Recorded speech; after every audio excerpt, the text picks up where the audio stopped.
and I'm finally going to tackle Jesus himself. Jesus is a hero myth.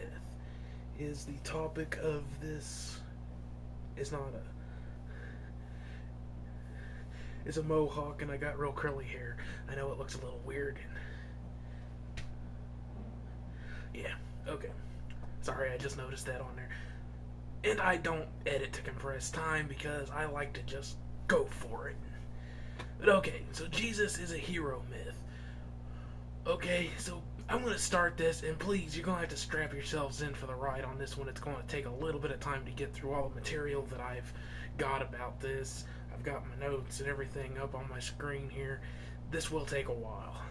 But if you're into a little Jesus bashing and religion bashing in general, or just like finding out more information on why you shouldn't believe it, you're going to like this one. I probably will ramble. I apologize in advance, but we will get through this one. Okay. Little bit of early, well, not early, but background information on comparative mythology. Now, it's self-explanatory. It's comparing different myths of mythology together. You know, a good example of it would be the monomyth theory, which is the theory that all hero myths or all mythology in general have a common background because there's so many similarities. I don't prescribe to that particular version of comparative mythology because I think that's actually going too far with the idea. But then I'm also not in the camp of the historians that totally bash comparative mythology. I'm not really sure why they do this. But basically my reasoning is that mythology is stories, and people tell stories generally to either teach a lesson or to entertain. And the vast majority of cultures around the world are going to be needing to learn or will want to spread the same kinds of lessons, and the same kinds of entertainment are going to appeal more or less universally because we're all human, and for the most part we react to the same things the same way worldwide. It's not entirely universal. There are some pocket areas that don't react to things the same way, but generally speaking, you know, if somebody slips and falls and breaks something not on them, then you'd be concerned, like some plates or something. Usually there is just that touch of the schadenfreude, happiness, the misfortune of others. That's just something that's kind of built into us. We're happy it didn't happen to us, so we kind of giggle at it or laugh or, you know, whatever. So there's a lot of psychology that's just universal to humans, mostly. Almost universal, I'll say. So, really, if you're telling a hero story, they all basically follow the same pattern, which is the hero has a quest, the hero faces some adversity, then the hero succeeds or doesn't. It kind of goes back to the whole comedy versus tragedy. There are only two stories you can tell. No matter what the rest of the story is about, it either ends well or it doesn't. It ends badly. There is the third classification of ambiguous ending, but generally the ambiguous ending is intended to allow the audience to draw their own conclusion, which is usually good or bad. That's just how we're hardwired, and really most people don't like ambiguous endings.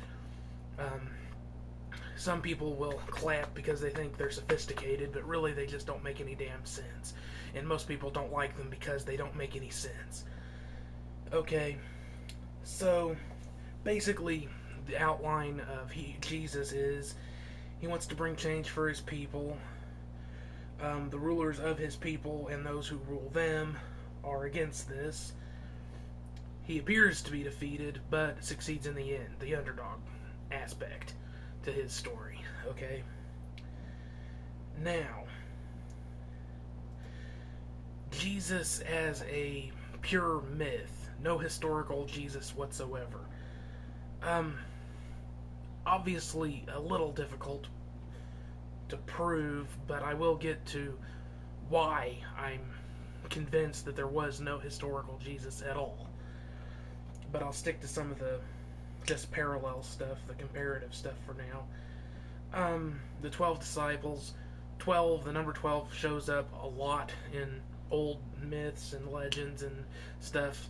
The constellations, the months of the year, that sort of thing. Mary, the pure mother, the moon.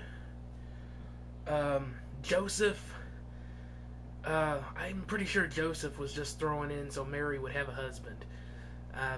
That, and also, especially Luke, was determined to make sure Jesus fit all of the prophecies, so he needed to have a father that was connected through bloodline to the kings of the old kings, even though if you follow I'll get to that later.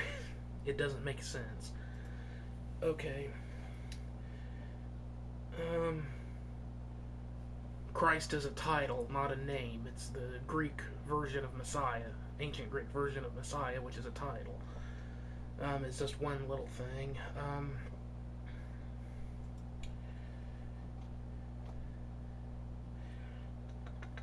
So yeah, let's just get into the historical versus mythical stuff here. Now, the first part of this, where I start was with Lord Raglan's hero scale, which I find to be an interesting and very useful tool because, it's intended to be used rather loosely. You don't take it verbatim, which, of course, if you actually say that to Christians, they will try and say, well, then you could just use it to make it mean whatever you want. Like, they don't do that all the fucking time themselves. But no, it's a series of guidelines, just various things that tend to be true about hero myths. Number one, the hero's mother is a royal virgin. I break this down into 2 points, one for royal, one for a virgin. And this doesn't necessarily have to be a weird birth situation like Jesus, just that the mother, it's usually the firstborn son of a virgin who had never had sex before this happened, and often royal. I believe Mary is supposed to also be connected to the kings, just in case Joseph didn't fly with everybody. I'm not 100% sure on that one, but I believe she is supposed to be connected to the kings as well. His father is a king. Then I add my own addition to this, which is, or the descendant of one, Joseph.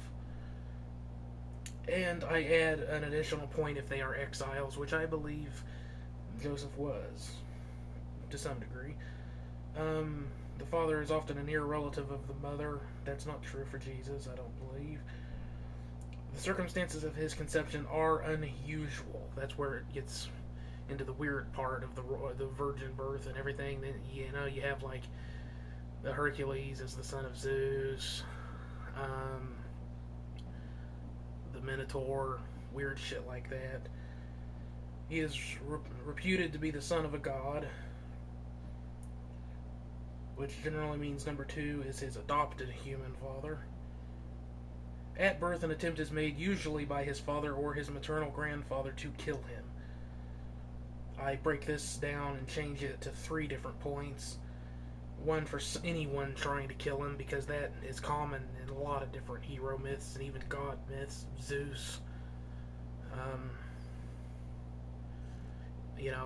shows up all over the hero myth world. An additional point for it being a relative of any kind, like the evil uncle. Or a full 3 points for it being the father or grandfather, in which case it pretty much is a full house situation. But instead of being killed, he is spirited away. Check, mark on that one. And reared by foster parents in a far country. Normally that would not be a check on Jesus, but, unless you count Joseph, this is another one I break down and kind of alter into 3 different points, because it can either be raised by one or both parents in a far country instead of foster parents. But I also add the 3rd point in the case of heroes whose real parents are killed before he's spirited away, usually saving his life. Harry Potter. We are told nothing. I add my own, or very little, of his childhood, get to more on that later. On reaching manhood, he returns Argos to his future kingdom. After a victory over a king and or a giant dragon or a wild beast, I break that down into 2 points because they often both happen. He marries a princess, often the daughter of his predecessor. This one I break down into 2 points as well, one for marrying a princess in general, and one for her being the daughter of the last king.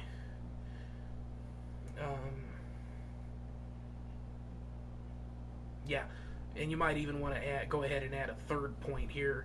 If the daughter is not actually, or the king is, the father is not actually in power, but she is in fact under the control of an evil uncle or something. He becomes king, for a time reigns uneventfully, and prescribes laws, but later he loses favor with the gods and or his subjects. 2 points, one for gods, one for his people. They don't always both happen. He is driven from the throne and city, after which he meets with a mysterious death, often at the top of a hill. His children, if any, do not succeed him. His body is not buried, but nevertheless he has one or more holy sepulchres. Tombs. Sepulchres, yeah. Okay. Now at this point I start adding my own points, because I feel while Lord Raglan's skill is very good, there are some other very common aspects to hero myths that he just didn't add. Okay? One, at some point he brings someone back to life. Happens several times in Greek mythology. Hercules going down into the underworld to bring out his friends. Happens all the time. At some point he is dead and returns to life, or is believed to be dead, but isn't.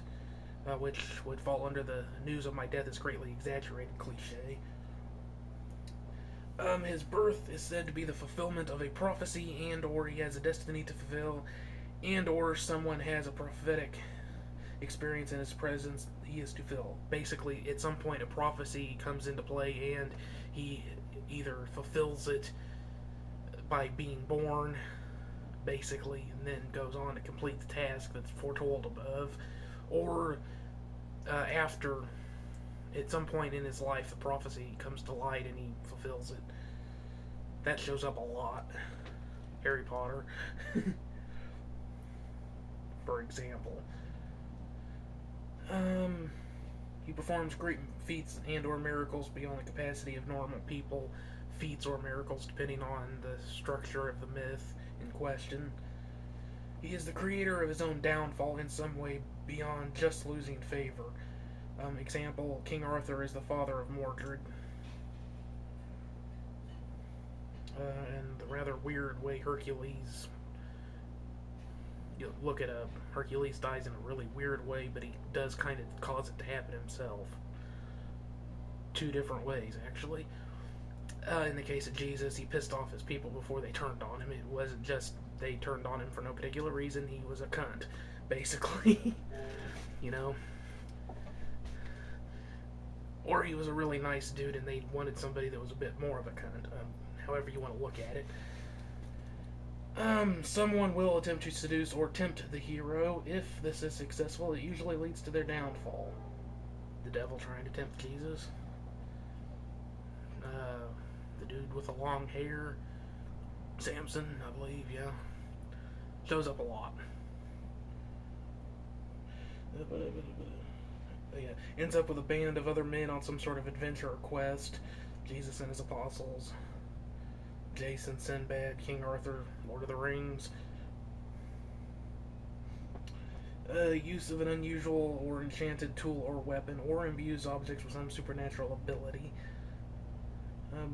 Not necessarily one that would qualify to be a check-off on Jesus, but of course there's tons of supposedly holy relics all over the place, so add or leave that one out as you wish.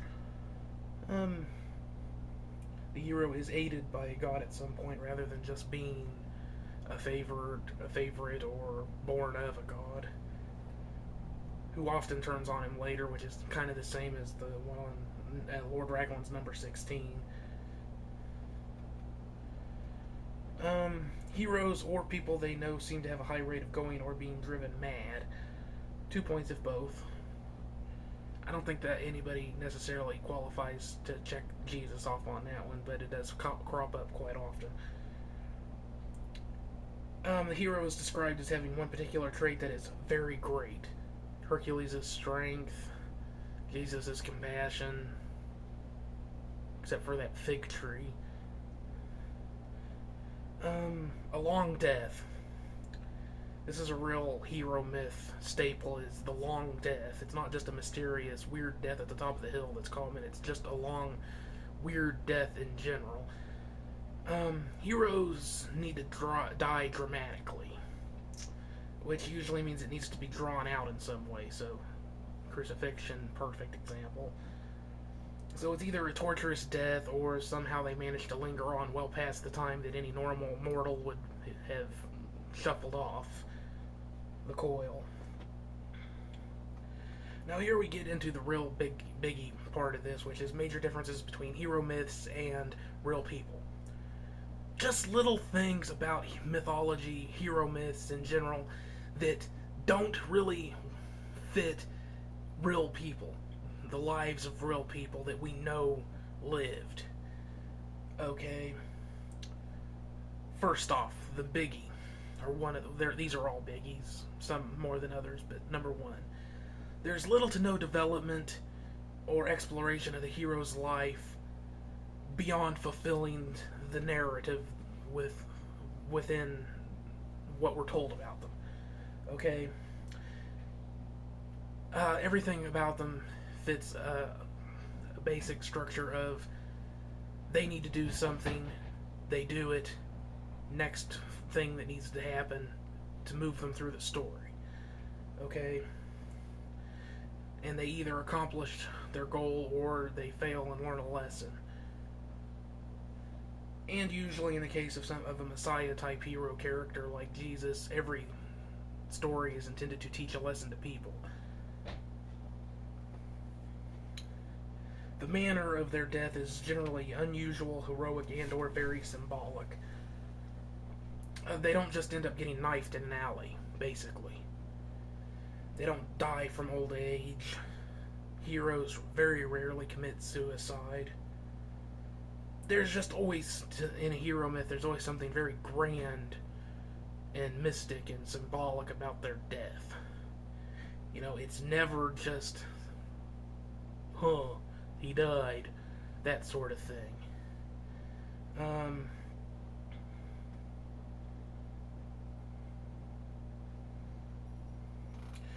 Lord Raglan's number 18 is he meets with a mysterious death.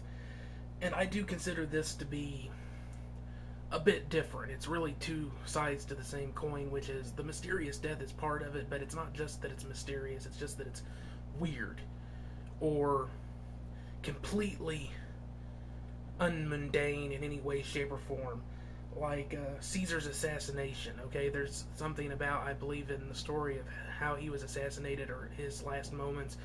He was bleeding profusely, blood in his eyes, slips and falls, and they stab him on the floor. He's trying to run away. You don't get that in hero stories, generally. They don't die that messily, that cowardly. You know, you have a bunch of people stabbing you, you're going to try and get away from them. There's nothing cowardly about that, but in the context of a hero story, you know what I mean.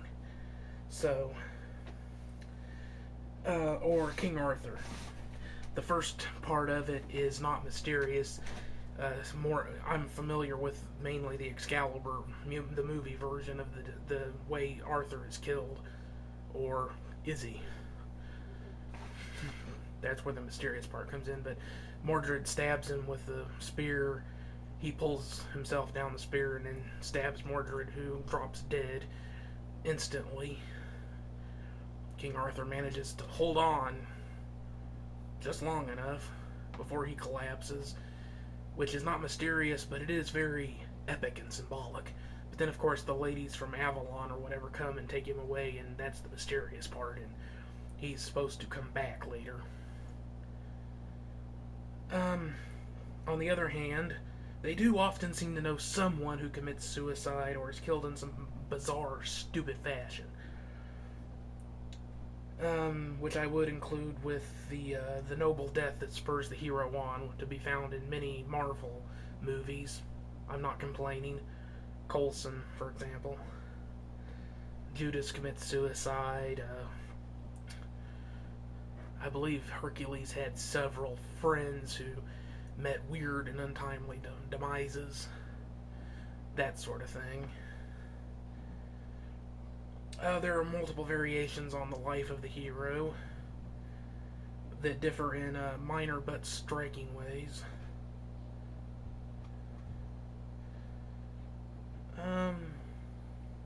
Elements of their lives seem very contrived to meet certain criteria or to make a point.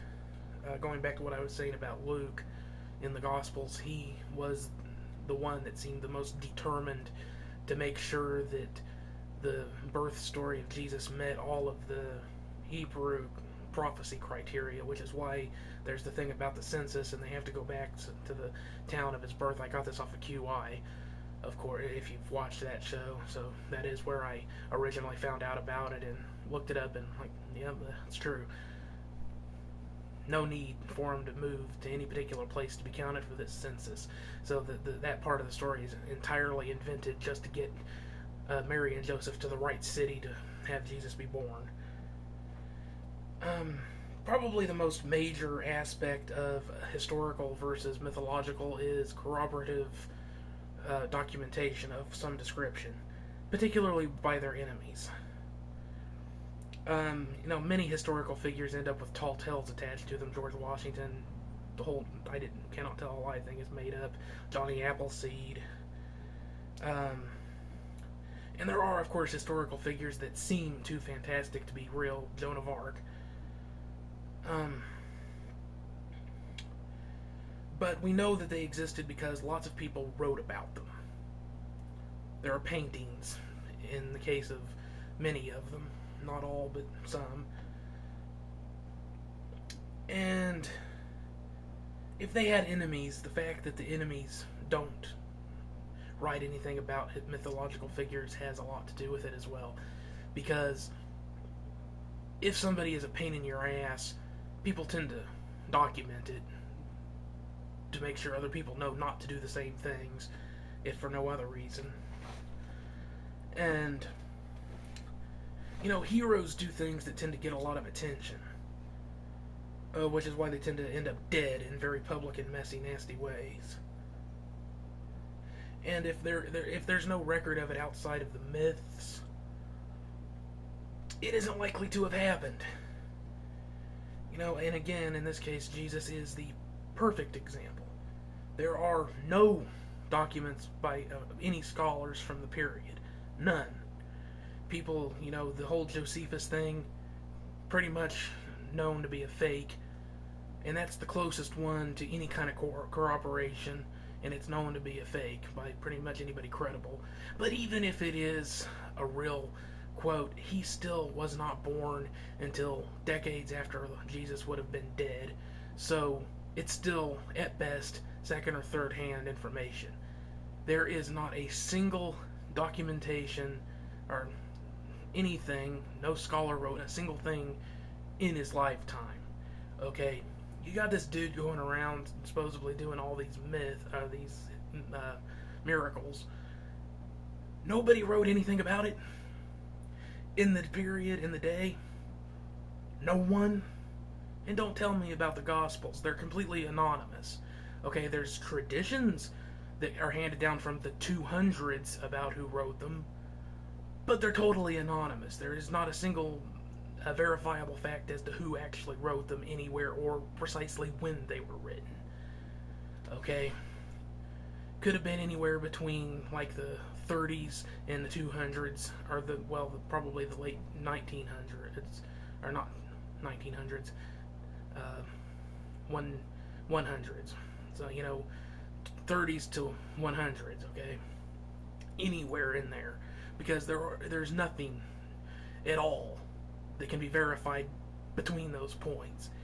Every single other quote that the Christians will try and throw at you to counter this is about a Christ cult. And as I've already mentioned, Christ is the Greek version of Messiah, which is a title, not a name, which means it could refer to anyone.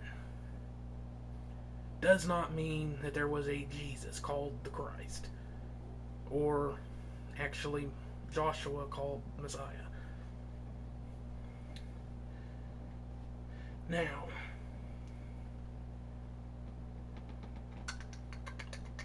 oh yeah, the feeding of the masses.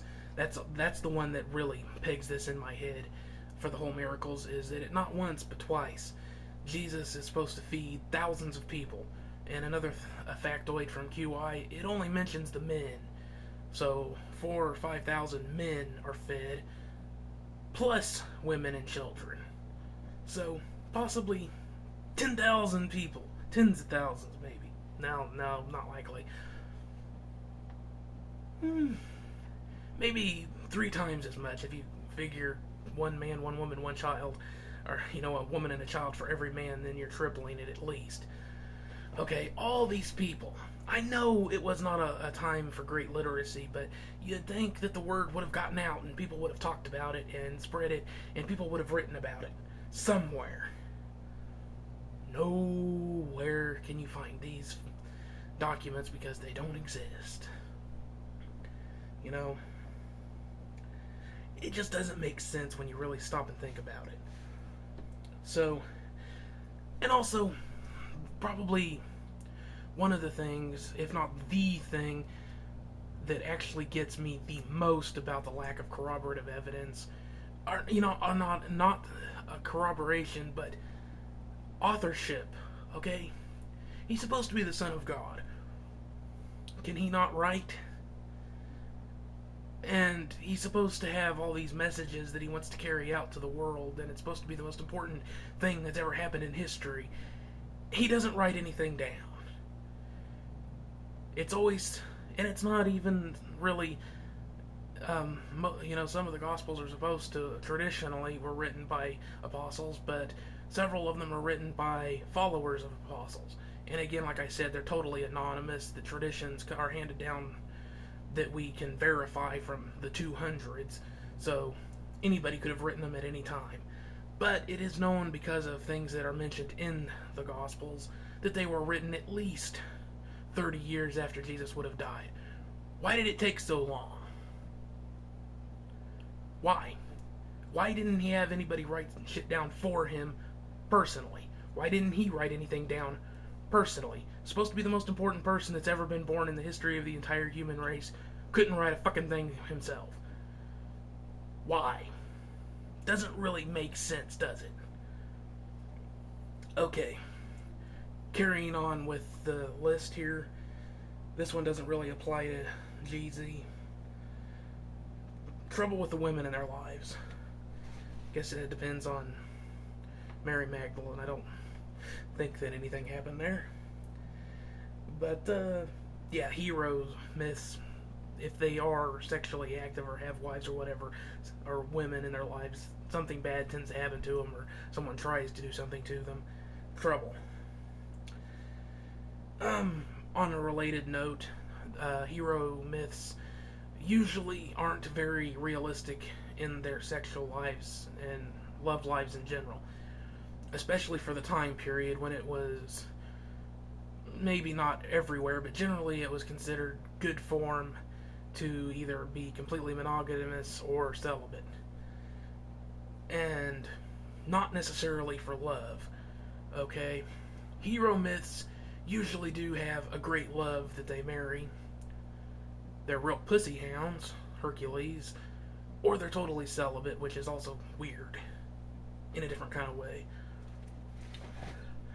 So, yeah, heroes tend to have weird sex lives as well, or a complete lack of them. Okay, an abrupt ending to the story. This one also, going back to Jesus, there are traditions, again, 200s you have to go to find out these, or to hear about what happened to the apostles. Totally unverified in any way, shape, or form through any documentation.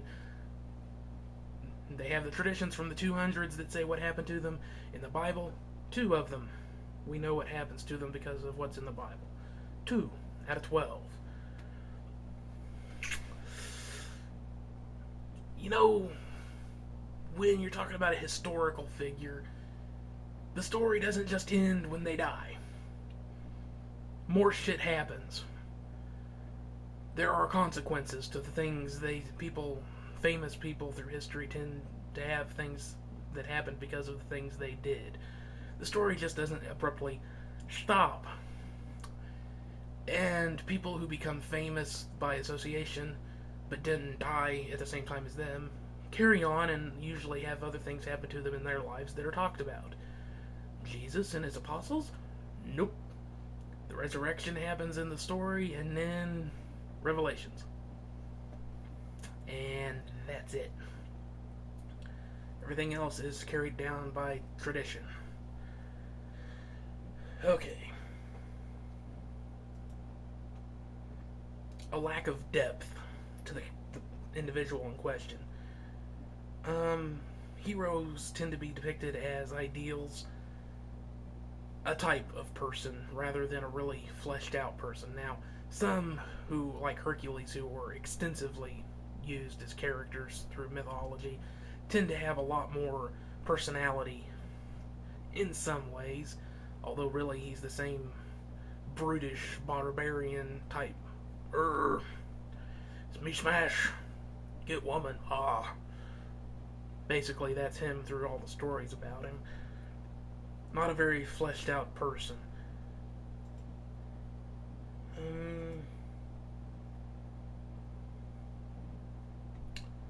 Numbers, weird numbers tend to, not necessarily weird, but just numbers tend to crop up a lot through hero myths. Or,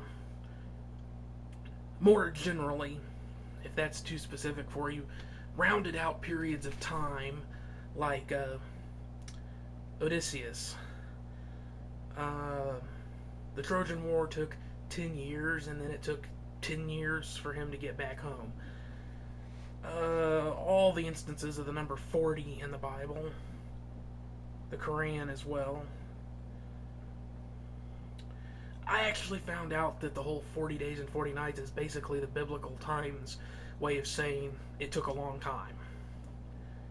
Or the 40 years is they were out there for a long time. It's basically like us saying a long while. A goodly bit of time, yeah. The same sort of, took them a while. But that really illustrates the point, is that it's never solid numbers. Jesus wasn't out in the desert being tempted by the devil for 29 days, 3 hours, and 5 minutes. It was 40 days and 40 nights. Just like Noah's rainstorm was 40 days and 40 nights. And what was it? Moses and his people wandered through the desert for 40 years. And I believe was Moses up on the mountaintop for 40 days and 40 nights as well. I think it crops up all over the damn place. There's never anything specific. It's just always this real general time period, or a rounded out time period.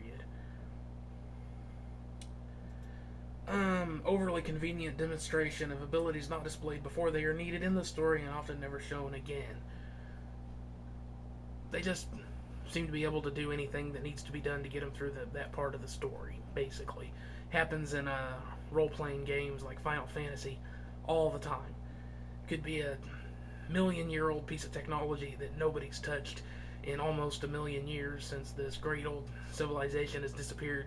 Somehow the hero can just touch it and it works fine.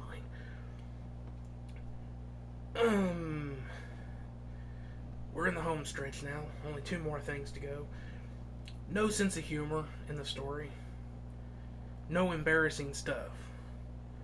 That can be stretched and worked with depending on how you want to view things like that. The whole fig tree thing, that's a weird story.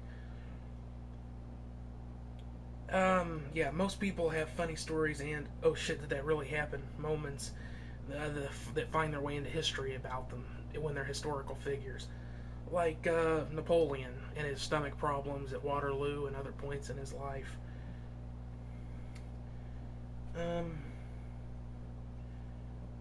yeah, I don't have any other examples, but that's a pretty good one.